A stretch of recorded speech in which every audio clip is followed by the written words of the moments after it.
Hello everyone! Magandang tanghali po sa inyong lahat. Ito po ang inyong favorite, faithfully defiant, na tagalista ng Noisy, si Sasrogando Sasot, ang best friend ni Claire Castro. Kanina pa kayo naghihintay, so gisingin nyo na yung mga naghihintay pa kanina ng ating mainit na papasabuging eksena sa buhay. Ayan. So, i-share nyo na ito sa inyong mga chat groups, sa inyong mga Facebook groups, sa inyong WhatsApp, sa inyong Google emails. Ang hindi mag-share sa mga nabanggit ay kakampi at kamag-anak at anak ng tiyanak.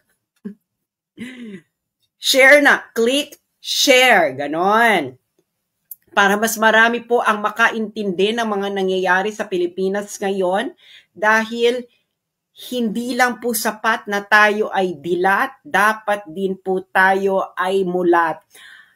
Repeat after me. Pakisulat sa comment section. Hindi sapat ang maging dilat, dapat tayo ay maging mulat. Once again, hindi sapat ang maging dilat, dapat tayo ay maging mulat.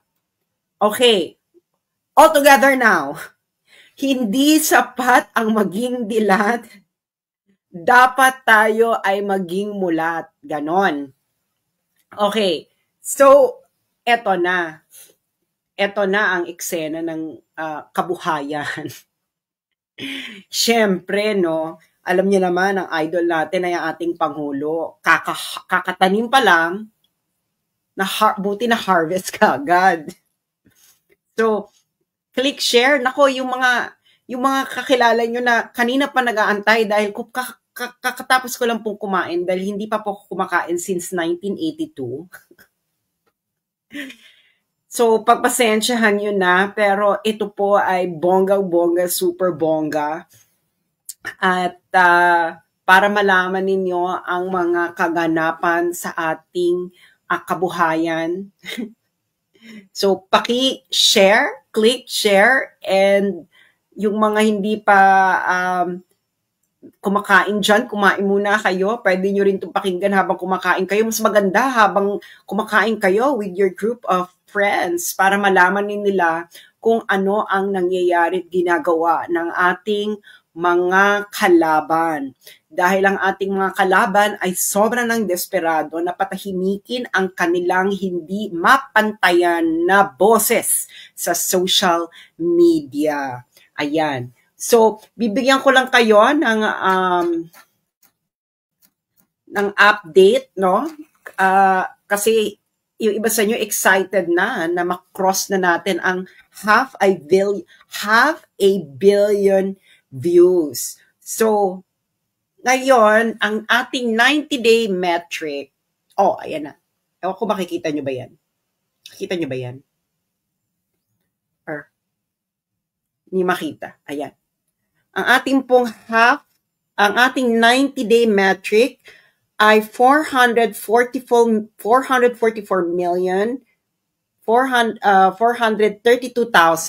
So, ang ating pong 90-day metric ay 444,432,192 views. Ito pong ating quarterly. So, malapit na po tayong mag-cross sa half a billion quarterly views. Okay. So, and this is all organic. Wala po akong paid boosting dahil unang-una wala po akong perang ganyan. Kung may pera man akong ganyan, nagpalagay na ako ng additional kipay. Siguro mga 10. Charot. Maybe additional 10 kipay, ganyan, or 50, ganyan. And of course, ang ating pong engagement ay nasa ano na po tayo. Ang ating quarterly engagement po ay 65,601,236. All organic po ito. Wala pong halong chemical.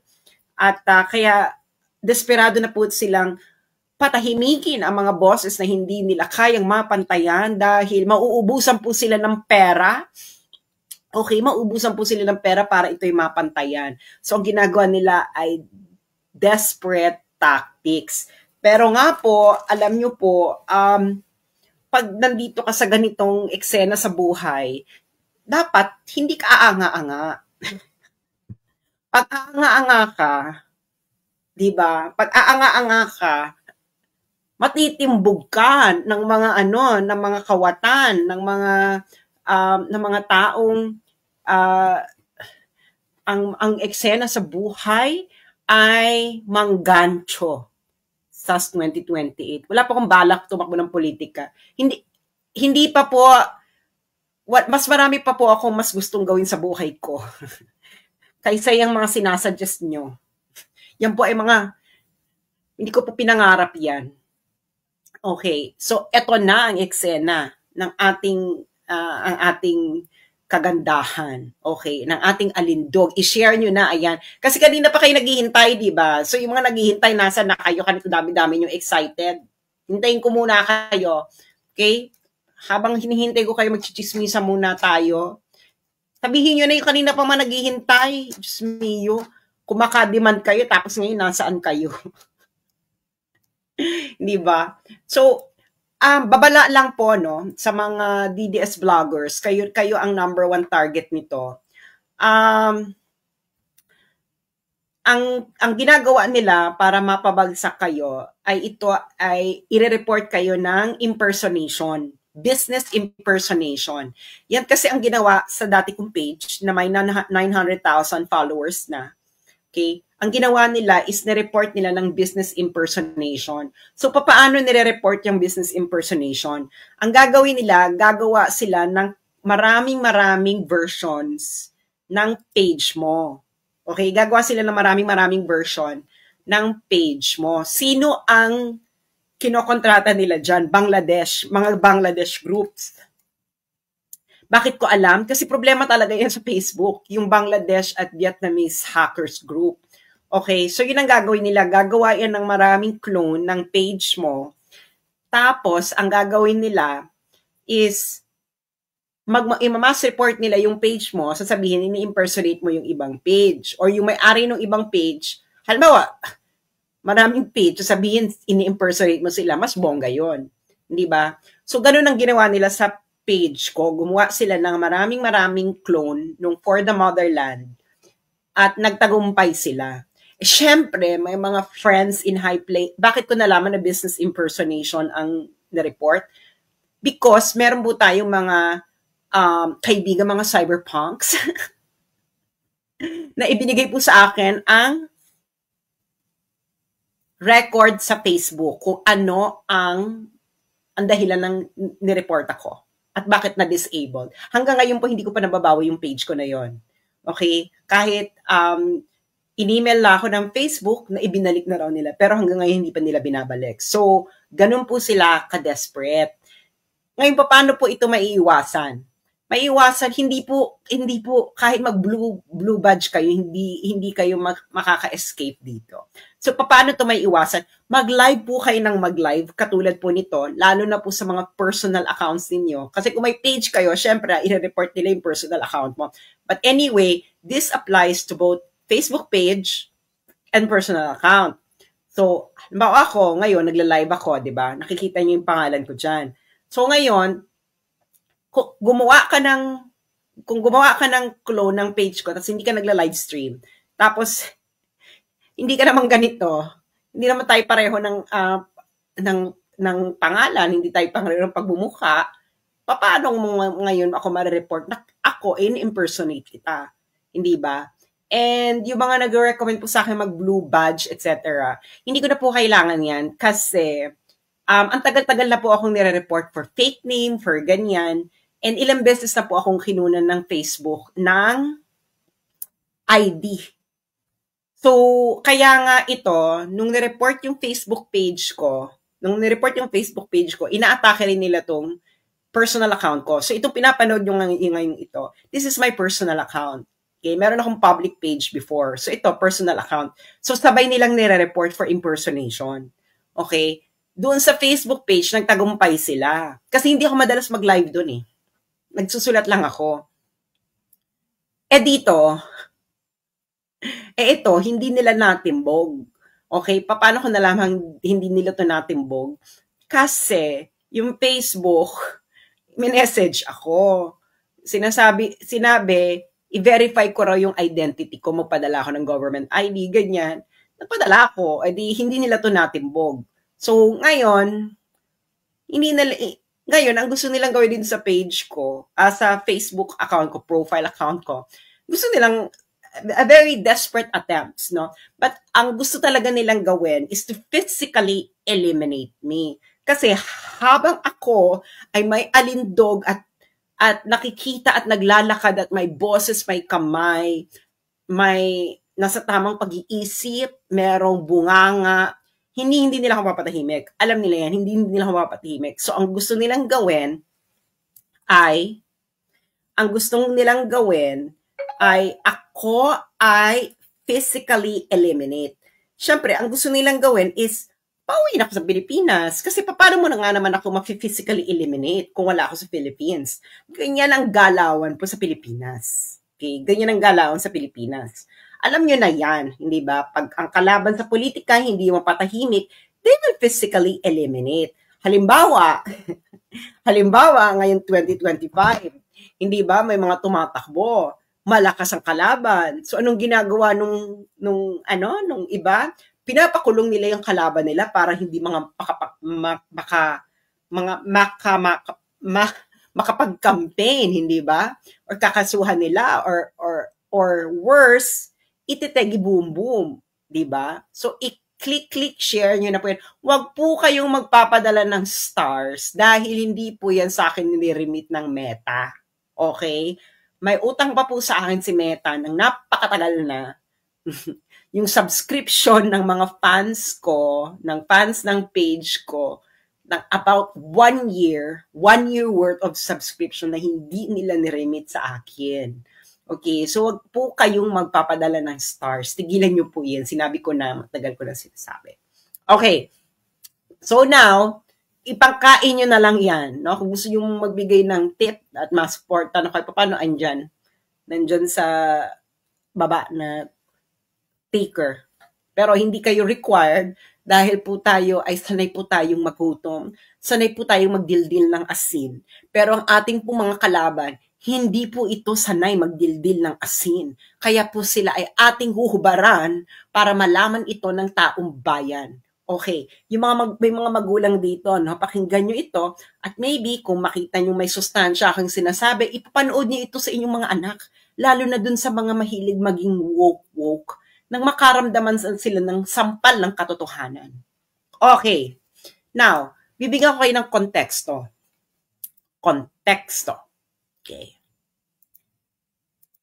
Okay, eto. So, naalala nyo. Okay, yung NBI, remember, so this is March 25, 2025. So, class, meron tayong pop quiz, no? So, kumuha kayo ngayon ng 1/4 sheet of paper or kahit anong scratch paper. Kahit yan, toilet paper, dyan ngayon na nasa banyo kayo. Okay? Kuha ngayon kayo ng pen and paper. Kahit ano, kasi may pop quiz tayo. Hindi po pwede yan. Ang mag-fail sa pop quiz, magiging Jodic. Okay, meron na bang pen and paper ang lahat? Pen and paper, okay. Pen and paper, meron na. Pen and paper. 1/4 po na crosswise. Meron na, pen and paper, okay. So, okay, tandaan ng date ha? March 25, 2025. Again, class, anong date? Ilista niyo yung date. March 25, 2025. Okay. Now, sabi ng NBI, taps Interpol to go after fake news peddlers. Siyempre, yung fake news peddlers, yan ang makabagong red tagging. Ang tawag niyan, fake news tagging. Hindi ba? Fake news tagging. So, Ngayon, ang sabi niya dito ng ating NBI director, actually ginagalang ko tong NBI director na to, no? Dahil nagkatagpo na kami ito sa ibang klaseng buhay. So ngayon, ang sabi dito ng NBI, anong sabi ng NBI? We respect freedom of speech and expression. But when the line is crossed, when it becomes libel or inciting to sedition, we have to act. Ganyan, sabi ng NBI, ekse-eksena. So ngayon, ano nangyari nung pagkasabi niya nito? Hindi ba si Shelo Magno nag-file ng libel case laban sa akin na yung base niya ng libel case ay isang satirical post, parody, lampooning. Oh, di ba? May mga bago na naman kayong mga vocabulary. Okay, class? I will spell lampooning. Lampooning. Lampooning. Lampooning. Okay, class. Para kasi ginagawa kayong mga engot. Okay? Kasi kami nung 90s, alam namin itong mga terms na to. Lampooning. Ayan. Alam nyo na ibig sabihin ng lampooning. Okay. So, yung post na to, yun, ay lampooning her. Okay? Of course, bahala na siya sa buhay niya kung paano niya ipapanalo yan at kung paano niya ako. Pero ako, yung mga nagsasabi sa akin na nag-a-advise, ganyan. Actually, may mga nag-o-offer ng help mula sa Pilipinas. Ang sabi ko, ganito ang pagkaprangka ko ha. Ganito ang pagkaprangka ko. Ayoko magkaroon ng utang na loob. Ang taray, di ba? Ayoko magkaroon ng utang na loob. Pag oras ko na, oras ko na. Ganon. Ganon dapat ang eksena sa buhay. Pag oras mo na. Diba? My God, nagawa ko na lahat ng gustong gawin ko sa buhay ko, no? May extra pa. Diba? Ano naman ngayon? Diyos mio. Ngayon, yun ang sabi ko, ayoko magkaroon ng utang na loob. I know how to fight this. I know how to fight this alone. Okay? I know how to fight this alone. And, tahimik lang ako. Tahimik lang ako kung anong ginagawa ko. Pero kaya ko tong ilaban hanggang sa dulo ng walang hanggan. Hindi ko kailangan ng help kahit kanino. I will defend myself in any way possible. Pero yun nga lang, bala kayo. Diba? Habulin nyo ako, pero always remember, anything that you say and do right now will be used against you. Ganun lang kasimple yun. Kung paano, bakit ko sasabihin? Matalino kayo, di ba? Anyway, so ayan na. So yan ang sinabi niya, di ba? Kasi nga, nasa ibang bansa daw yung mga fake news peddler, ganyan. Syempre, yung mga tinatarget nila sa ibang bansa, yung mga malalaking vlogger, fake news tagging, di ba? Ganyan ang ginagawa nila, fake news tagging, fake news peddler tagging, etc. Pero may panlaban na ako dyan. Pero hindi ko ilalabanan sa isang arena na alam ko namang kaya niyong manggurgur. Lalaban po tayo sa tinatawag na Miss Universe stage. Dahil alam niyo naman po ako, cosmological woman. Hindi ba? Bahala na kayo, no? You keep on underestimating your opponents. Anyway, so ngayon, ang ano nila is para ma-extract nila yung mga kalaban nila, ang gagawin nila is inciting to sedition. Ganyan, inciting to sedition ang ine-emphasize nila. Diba? Kasi yung inciting to sedition, baka may laban pa sila dyang ma-extract yung mga political opponent nila pag ganyan. So, anong date uli ito, mga kababayan, mga students? This is March 25, 2025. Hindi ba? March 25, 2025. So, again, siguro naman ay sapat pa ang turin ninyo sa inyong mga utak na alala niyo yung date. Hindi ba? Dalawa lang yan. March 25, 2025 is the date. And of course, kung ano yung sinabi ng NBI director na akin namang ginagalang. Alam ko namang ginagawa mo lang ang trabaho mo. Pero sir, may hangganan ng lahat. Okay? May hangganan ng lahat. March 25, 2025, tapos ano daw ang titingnan nilang kaso? Inciting to sedition. Okay. Ngayon, eto na. Nandito na tayo sa exciting part. Okay. Ngayon,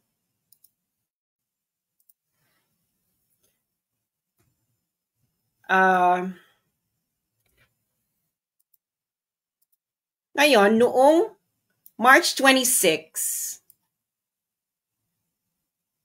noong March 26, 2025, March 26, 2025, diba?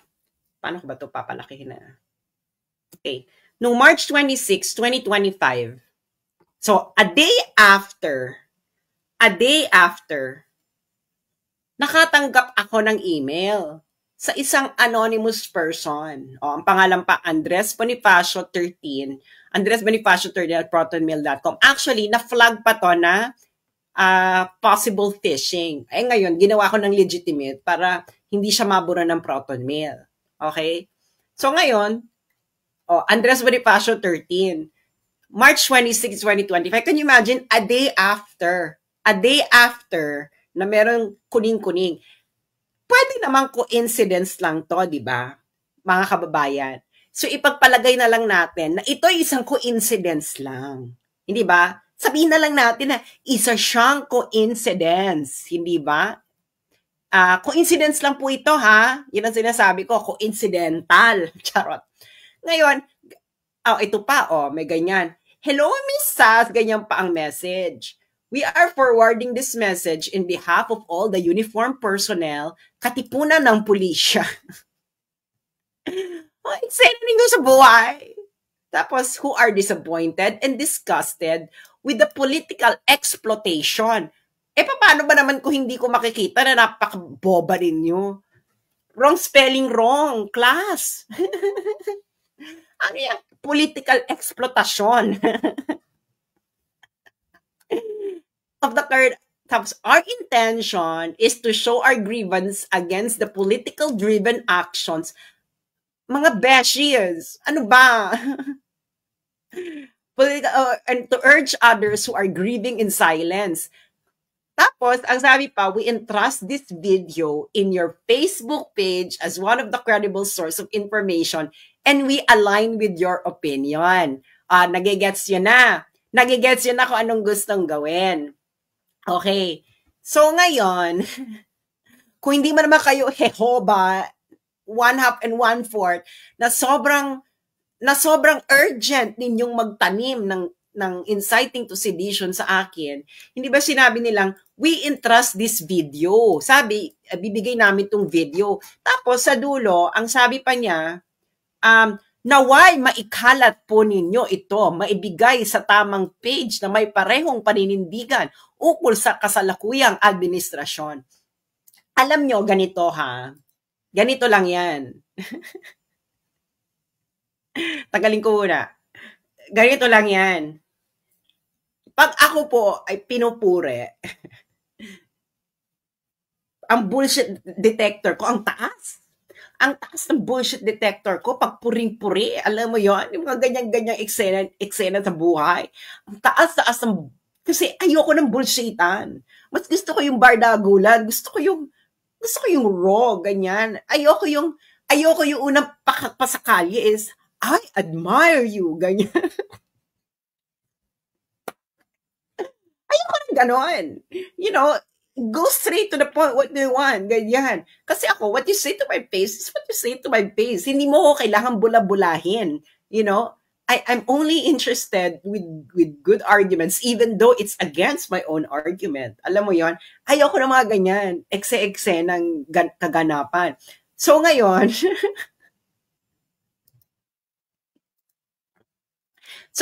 itutuloy na natin. Okay.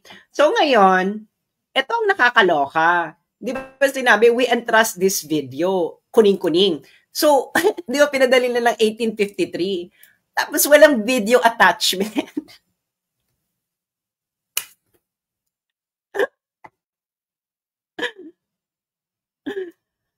Nag-gets ninyo? So, yung email na yon, sinasabi, ito ang video, Emerald. Nakalimutan i-attach yung video. Alam mo yun? Nakalimutan nilang i-attach yung video. Siguro sa sobrang pagmamadali, na excited na, siguro excited sila na, naku si Aklan, nako, eto na, tama-tama yung mga pinagsasabi natin, pinupuri natin siya, sinasabi natin, tayo yung mga pulis, ganyan. Tapos sinasabi natin na naka-align tayo sa kanila, ganyan, emirate. Pak, na-send. Nakalimutan yung video. Masyado kasi excited. Huwag kayo masyadong excited kasi. So, nakalimutan nilang i-attach yung video. Kailan nila pinadala yung video? Siguro nag-wonder sila, no? Kasi, siguro nag-wonder kasi sila kasi wala akong pinopost. So, anong nangyari? Ito, in-archive ko na to. Ito, napascan ko na to sa aking, super triple scan ko na to sa aking mga cyberpunk friends. So, wala siyang malicious emerald. So, di ba, 1843.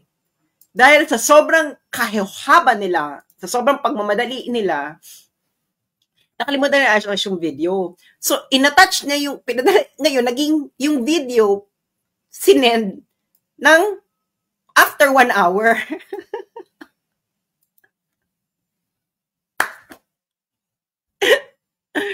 Nagigets yun na. Okay. So, ayan, no? Same person. Okay. Ngayon, ayan na, no? In-attach yung video. Ayan yung file. Okay? Ngayon, ipapalabas ko yung kaunting clip. Hindi ko ipapalabas yung buong clip kasi nga, yung mga vloggers nila, naghihintay lang yan na ipalabas ko yung buo, etc. Tapos gagawa sila ng storya. Pero nga, sabi ko nga sa inyo, kakatanim nyo pa lang, na-harvest ko na. Okay. So, asan ba yung clip? Wait, video file. Ngayon, pinagtawanan ko na to, no? Kung ano-ano pinaggagawa ako dito. Okay. So, kasi nga, akala kasi ng mga to, pulisya ng Pilipinas. Okay, ito. Wait lang ha. May tatanggalin lang ako. Tanggalin natin muna to. Okay. So, eto. Nagkakaisang katipunan ng malayang pulisya ng Pilipinas. Kami ang nagre-representa sa lahat ng miyembro ng kapulisan na nasusuklam at ismayado sa mga kaganapan sa ating bansa. Nakatakip ang aming mukha upang protektahan ang aming layunin at mahal sa buhay. Umaharap kami sa inyo ngayon upang maiparating ang aming pagkadismaya sa kasalukuyang administrasyon.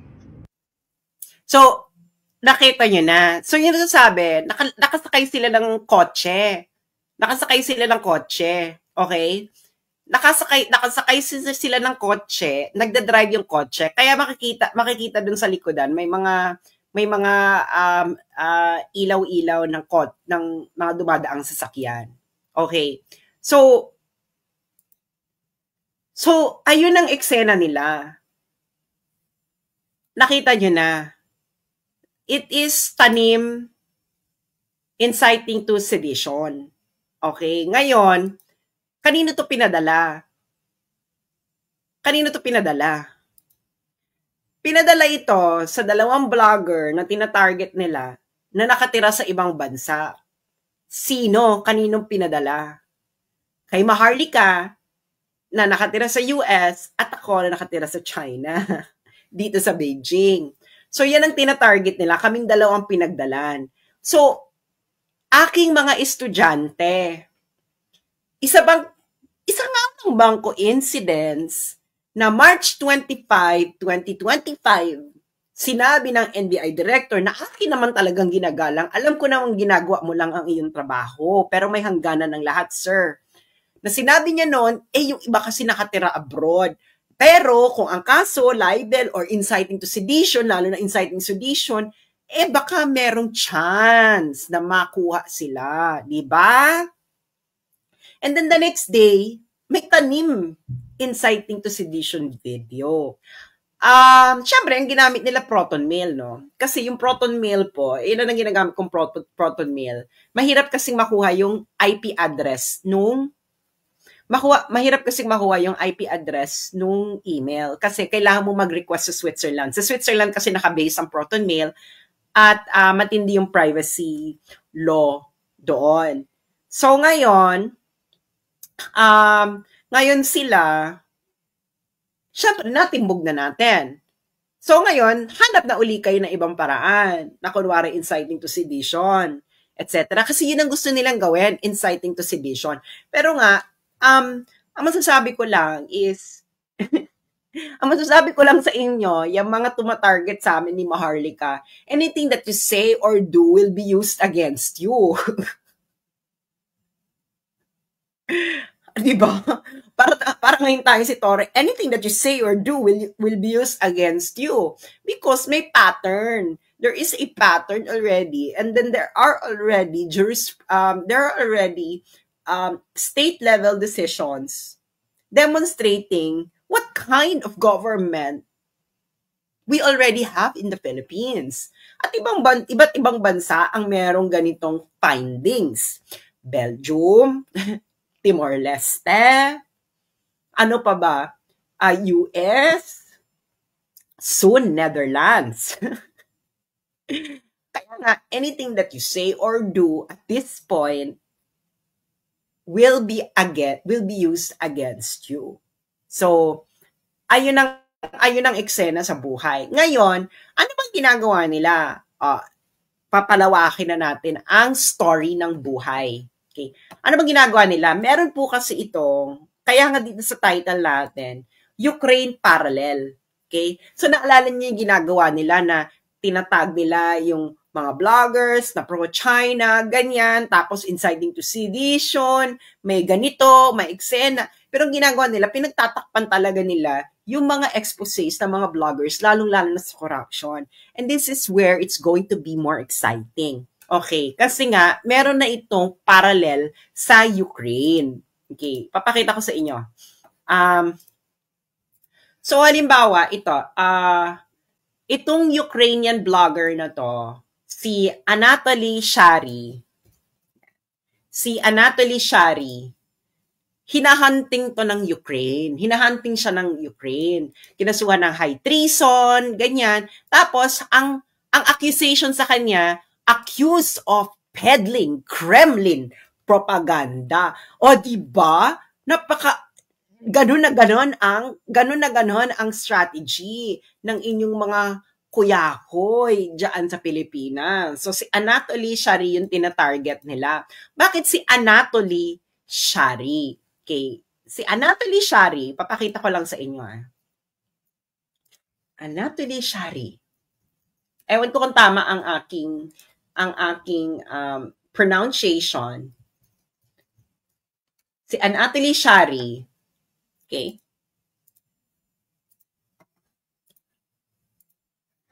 Si Anatoly Shary ay number 3 of the top most popular Ukrainian political bloggers on Facebook. Okay, number 3 of the top most popular Ukrainian political bloggers on Facebook. Oh, alam niyo na, hindi ba? Nakikita niyo na yung eksena sa buhay. So ngayon, anong ginawa ni Anatoly Shary? Ngayon, kasi si Anatoly Shary, against siya sa foreign policy ng Ukrainian government. Against siya dun sa pro-West leaning ng Ukrainian government. So ngayon, dahil against siya doon, tinawag siyang propagandist ng Russia. Alam niyo na. So, inaccuse siya ng peddling, di ba? Nagigets yun na yung parallelism. Kaya nga, pag nag-aaral kayo ng history, hindi kayo madaling mapapaikot-ikot na parang kulangot. Kaya kailangan lawakan nyo ang inyong mga utak. Lawakan ninyo ang pagbabasa. Lawakan ninyo ang inyong pag-iisip. Pag-aral kayo ng history na hindi kayo napapaikot-ikot na parang kulangot. Ngayon, anong ginawa ni Anatoly Shary? So, babasahin natin. A Ukrainian blogger and politician accused of high treason by Kiev is the capital of Ukraine, has been detained in Spain. police said Thursday. So May 5, 2022 ito. Ito yung 2 months after magsimula yung gera. Ngayon, so ngayon, ano yung mga ginawa? Ang Ukraine, sabi, ito daw si Anatoly Shary ay incitement to hatred, ganyan. Meron ding disinformation, ganyan. Actually, alala niyo itong nangyari kay Anatoly Shary. Kasi si Anatoly Shary, pinagtulong-tulungan ito ng government sa kanang mainstream media sa Ukraine.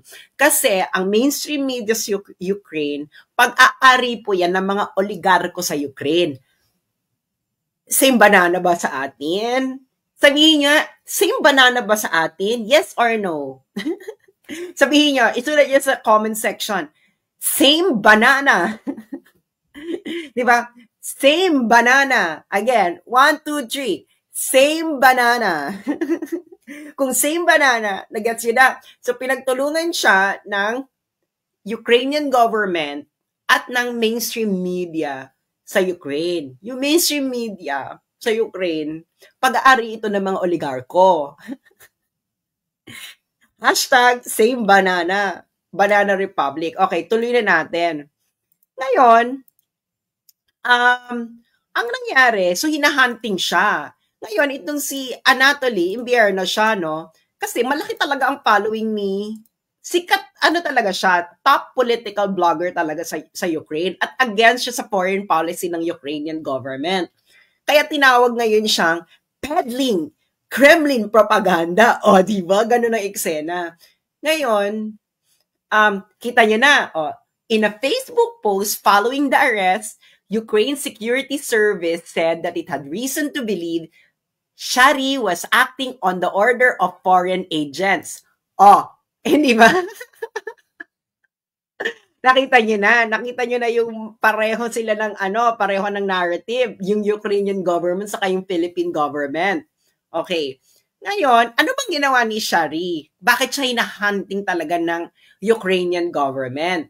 Kasi si Shary ay inexpose niya ang corruption sa Ukrainian government. Pero dahil dyan, he was widely accused by Ukrainian media and politicians of peddling pro-Kremlin narratives to his large online following. Nagigets niyo na, maganda yung exposure niya sa corruption sa Ukrainian government. Ngayon,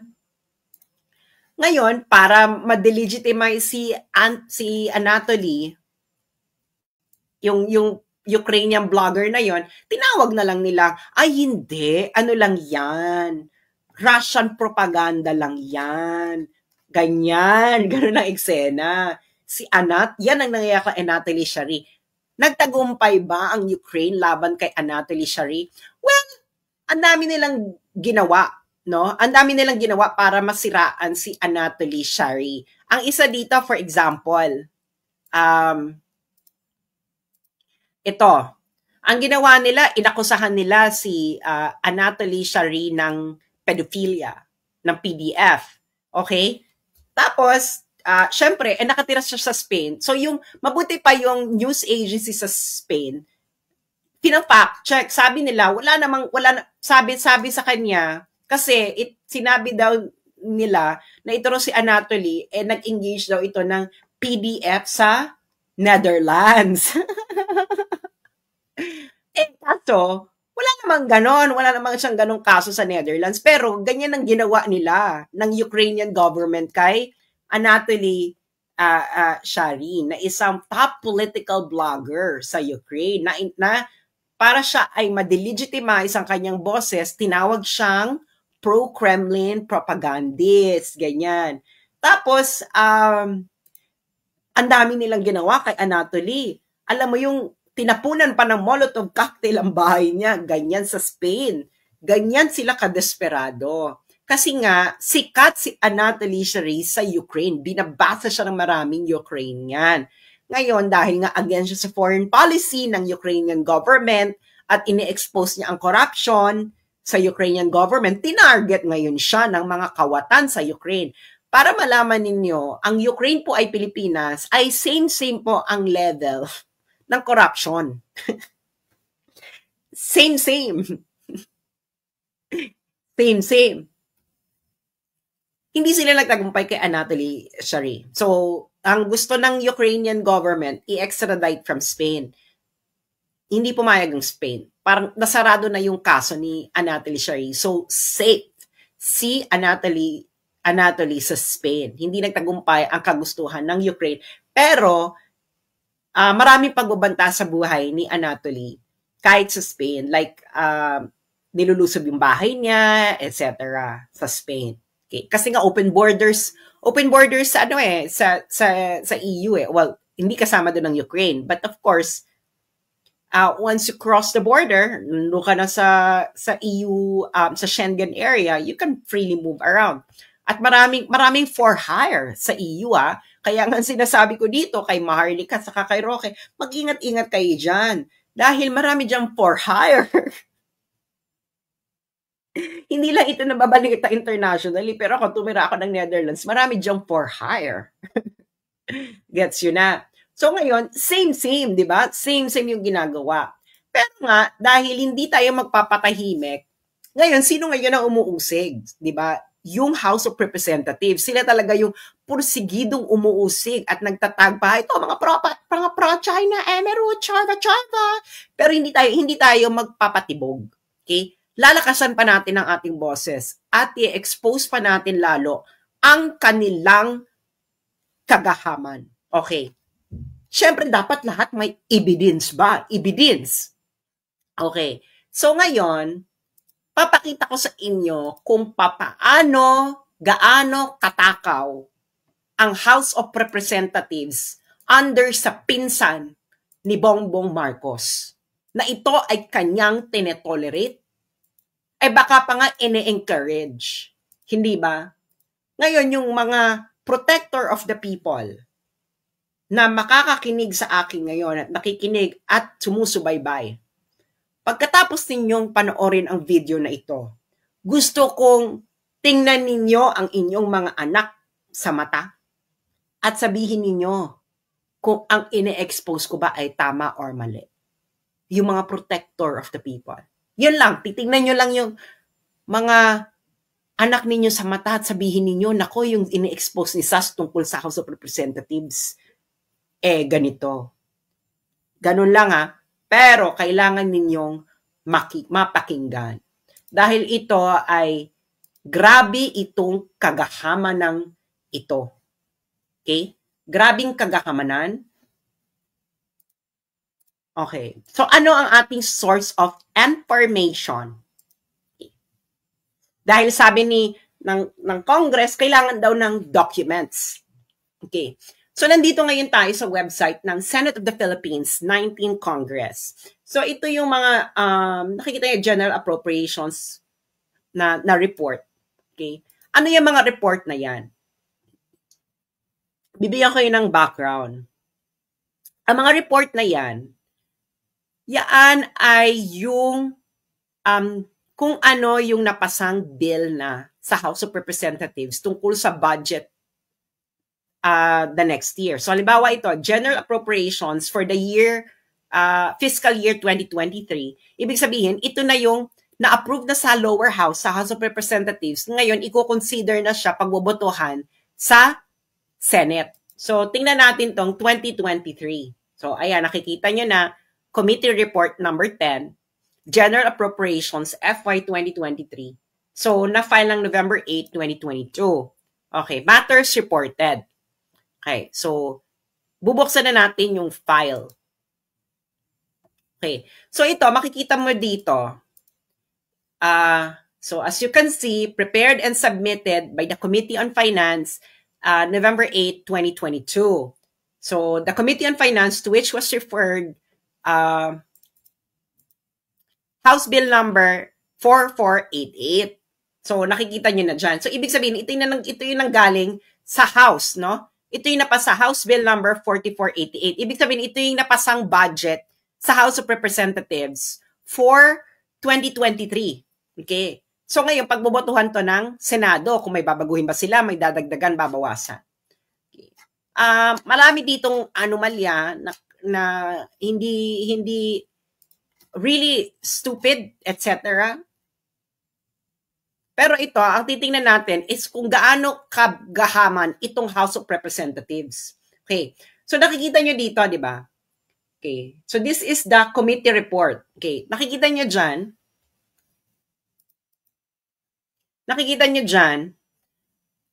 Fiscal Year 2023 General Appropriations Bill, House Bill number 4488. So nakikita niyo dyan, House of Representatives, ang pinasang budget ng House of Representatives ay 15 billion po yan kasi ang figures po is in thousand pesos. So imumultiply mo yan ng 1,000. Okay? So ito, this is 15.9 billion ang pinasa nila. 15.9 billion ang pinasa nila. Ngayon, sa Senate, ang recommendation ng Senate, makikita nyo, tinaasan lang ng Senate ng hanggang 16 billion. Okay? Tinaasan lang nila hanggang 16 billion. So, pakisulat po sa papel. Okay? Pakisulat po to sa papel. Ang pinasa ng lower house, 2023 budget, ang pinasa ng lower house ay 15.9 billion. Pakisulat sa papel. Pakisulat sa papel, 2023. Pinasa ng lower house, 15.9 billion. Ang Senado, dinagdagan lang nila ng kaunti. Ginawang 16 billion. Handa na ba sa papel? Hindi nyo ito maintindihan pag wala kayong papel. Meron na, nasusulat yun na, isulat yung maigi. Okay, done. Ngayon, ano ang pinirmahan ng Pangulo? Okay, anong pinirmahan ng Pangulo? Ano ang naging budget ng House of Representatives ng 2023? Pupunta ngayon tayo sa final budget. Pupunta ngayon tayo sa website ng DBM. DBM. Okay? Para makita ninyo kung gaano tayo dinodorobo. Okay. Ito na ang napasang budget sa DBM. Okay.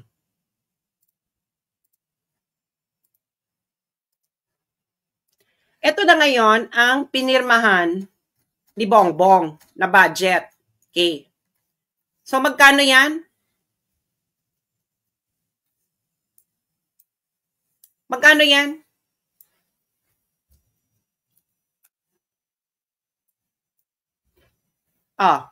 Naisulat nyo na. Naisulat nyo na. Ngayon, 15 billion ang pinasa ng lower house. 16 billion ang pinasa ng Senado, budget ng House of Representatives. Ang pinirmahan ng Presidente, 28 billion. 2023 lang po ito. Yung mga magagaling sa math, magkano ang itinaas ng budget nung final na? Ilang percent?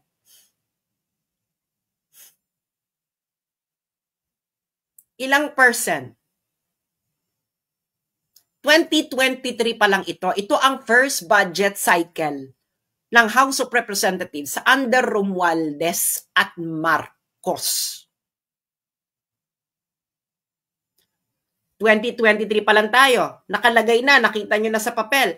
Ipaliwanag nyo nga sa akin, mga negosyante, mga pare, mga teacher, kakampings. Bakit mga kakampings hindi ito nire-raise?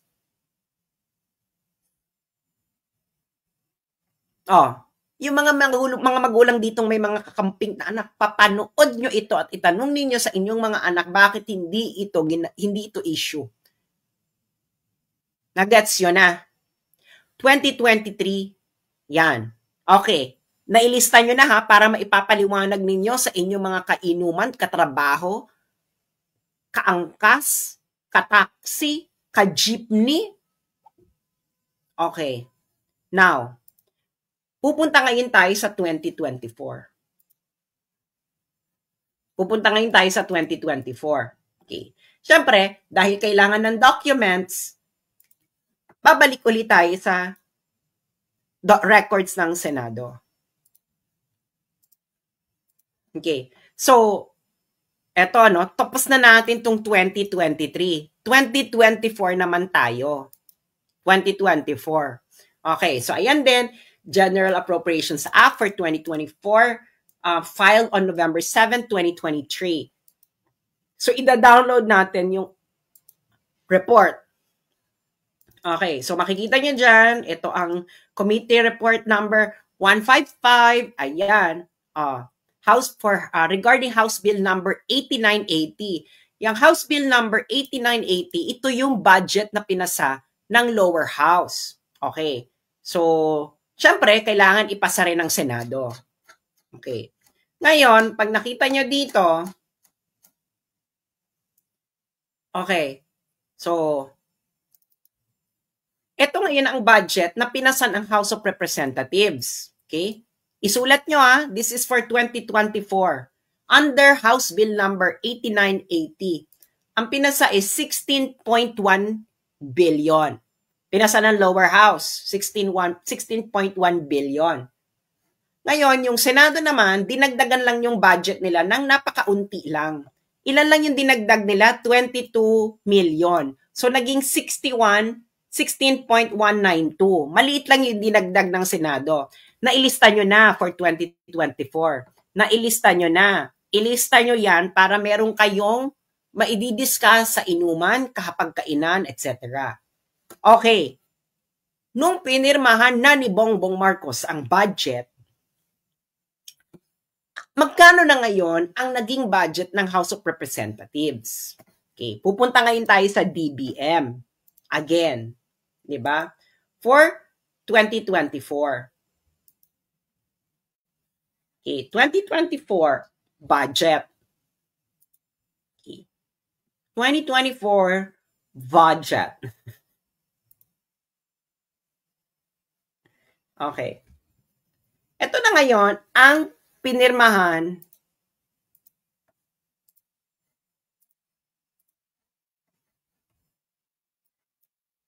ni Bongbong.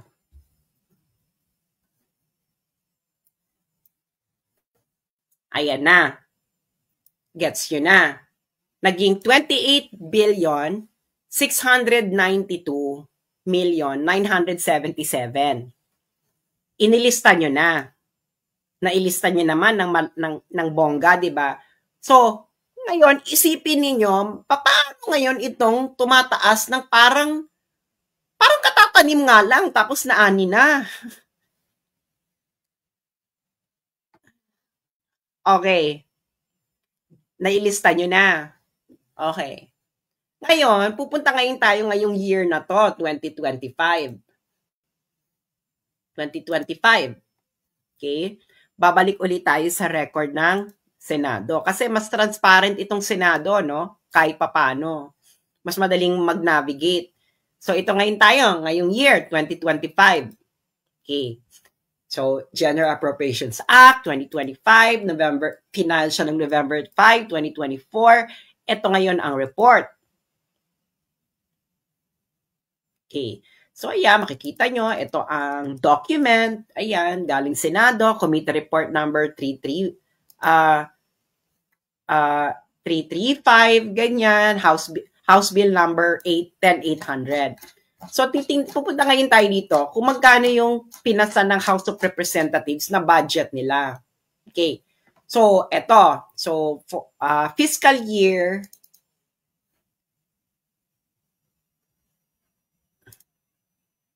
for fiscal year 2025 General Appropriations Bill, House Bill number 108,800.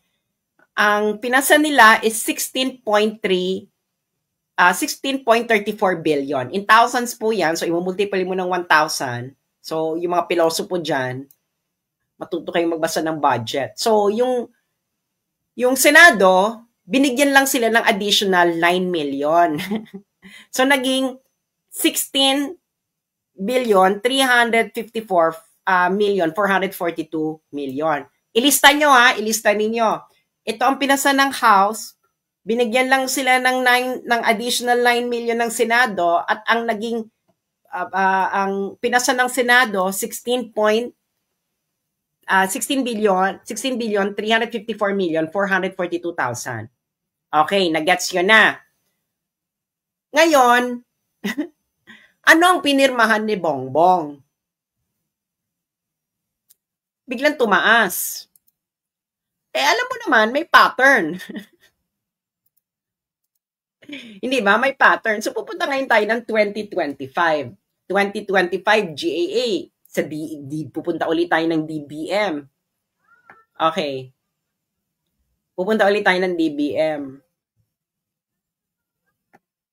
House of Representatives. Okay.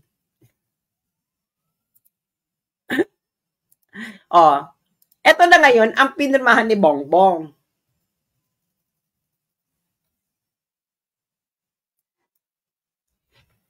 $33,670,000,000.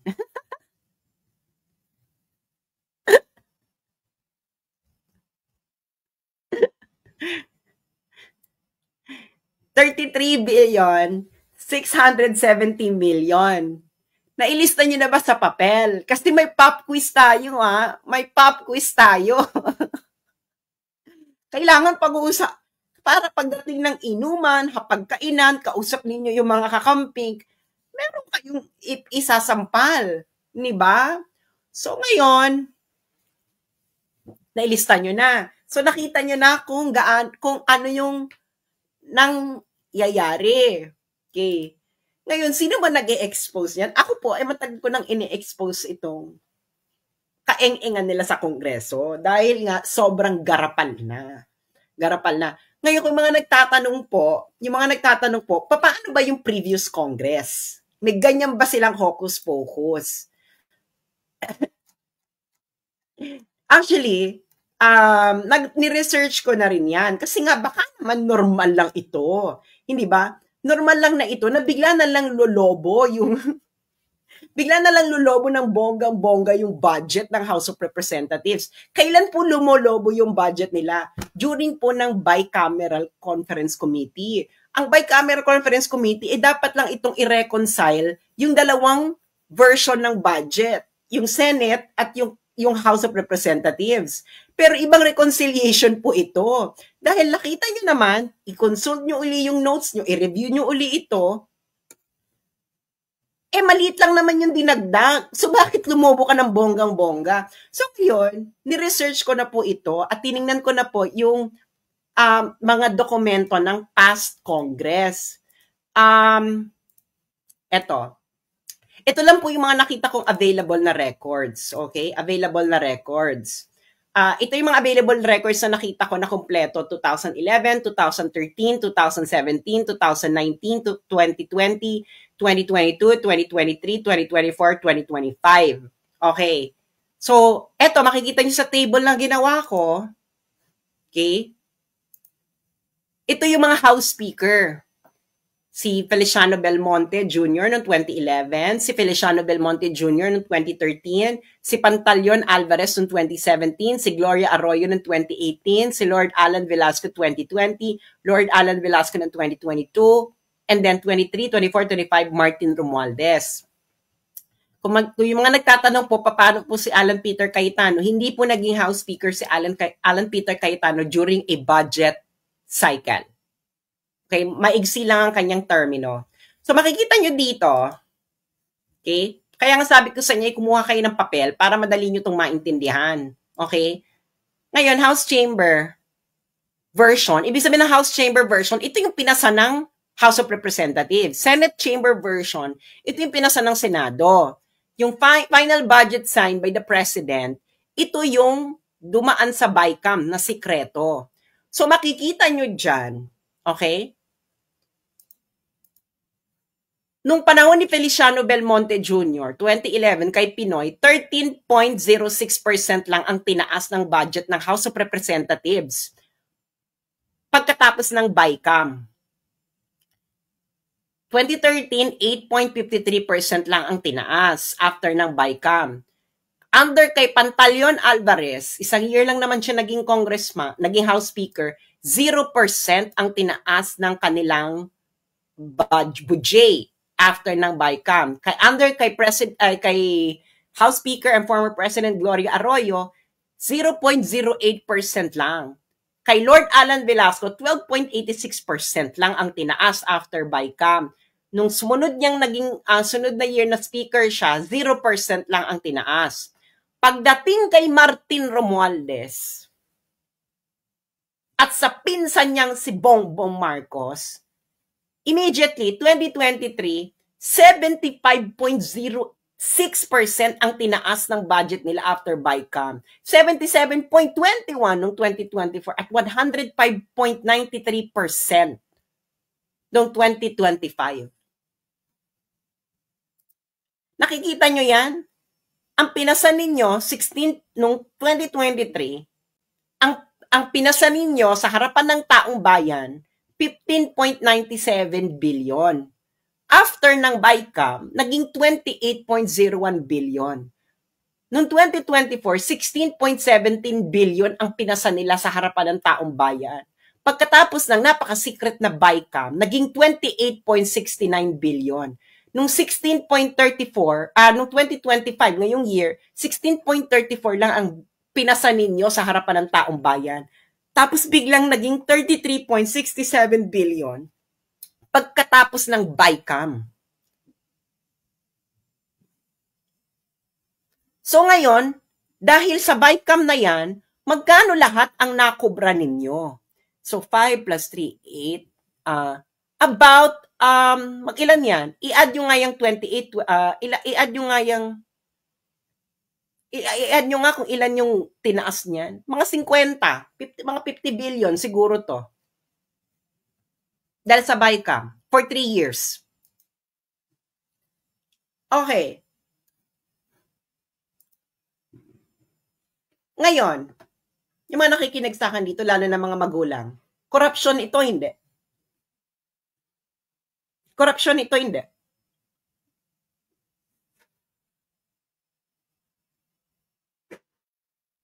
Corruption, hindi. Kailangan nyo ng documents, di ba? Kayo nasa House of Representatives. Kayo ang magpaliwanag sa taong bayan.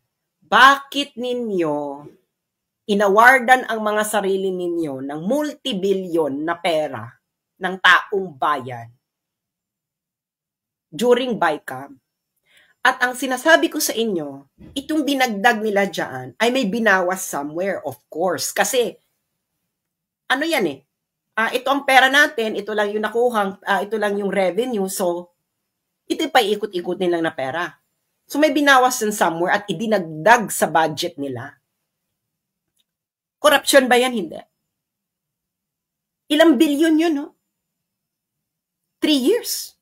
For 3 years.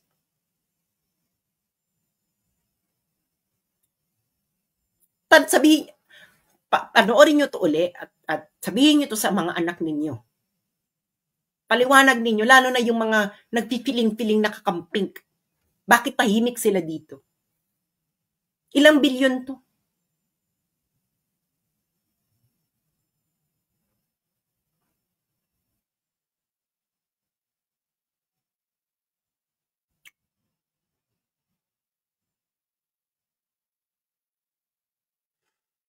Diba? Yung mga protector of the people. I-discuss nyo to sa mga anak ninyo. Private lang naman. Sabihin nyo sa mga anak ninyo kung tama ako, mali na ito ay malawakang korupsyon na bonggang-bongga, super bongga na ikababaon na ng Pilipinas. And remember, itong perang ito, hindi ito inutang ha. Hindi ito inutang. Ito talaga yung tax. Kasi, yung unprogrammed fund, yun ang uutangin.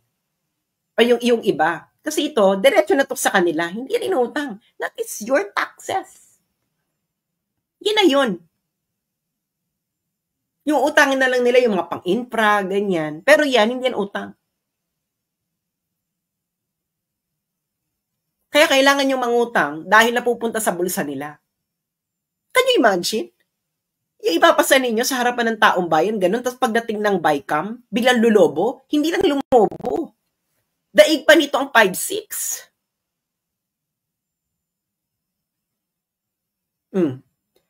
Alam nyo na ngayon, hindi ba? Kung ano ang pagka-connect-connect ng mga pangyayari.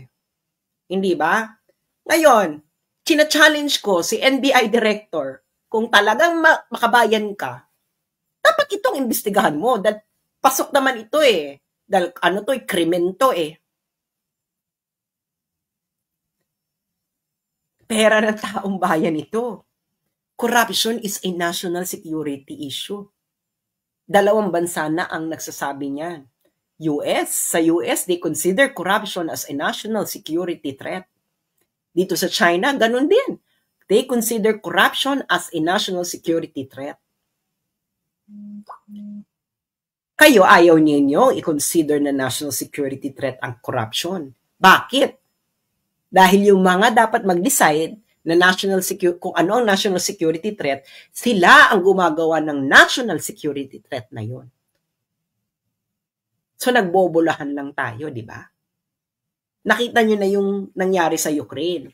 Yung blogger, dahil hindi siya aligned sa foreign policy ng Ukrainian government at ine-expose niya ang corruption ng Ukrainian government. Anong ginawa sa kanya? Yung Ukrainian blogger, class, ito ng pop quiz. Anong ginawa dun sa Ukrainian blogger na hindi aligned sa foreign policy ng Ukrainian government at the same time ine-expose niya ang corruption ng Ukrainian government? Anong ginawa sa kanya ng Ukrainian government? So, naiintindihan nyo na. Sana naiintindihan nyo yung mga nangyayari. Kasi, repeat after me. Iba ang dilat sa mulat. Again, iba ang mulat sa dilat. Mamili ka. Okay? Mamili ka, bayan. Maging mulat o maging dilat lang. Yan, ganyan din sa protector of the people. Dilat ka ba or mulat? Hindi ba? Hindi siya chinugi. Ito naman. At ako marami kayong marami kayong late. Late kasi kayo. Ito nga yung nangyari sa Ukrainian blogger. Okay? Ito yung Ukrainian blogger. Si Anatoly Shary. Inakusahan siya ng treason. Tinawag siyang peddling Kremlin propaganda. Pinagtulungan si Anatoly Shary pinagtulungan siya ng Ukrainian media and politician. Tinawag siyang peddling pro-Kremlin narratives to his large online following. Kasi sa Ukraine po, ang may-ari po ng mga media sa Ukraine ay mga oligarchs. Mga nagpopondo ng mga politician sa Ukraine. Okay? Kita mo, Shary, once known for his investigation into alleged corruption in Ukraine's government, has been widely accused by Ukrainian media and politicians of peddling pro-Kremlin narratives to his large online following. Kasi nga, against siya sa foreign policy ng gobyerno, ini-expose din niya yung corruption sa Ukrainian government. So, anong ginawa sa kanya ng oligarch-owned corporate media ng Ukraine at ng mga politicians? Same thing na ginagawa ngayon ng corporate media, oligarch-owned media sa Pilipinas at ng mga politicians na nagbibigay sila ng Andalusia. Huwag na tayo magbulahan. Ganun lang kasimple yon. Pero, dito, hindi natimbog ba ng Ukraine yung vlogger na yan? Hindi.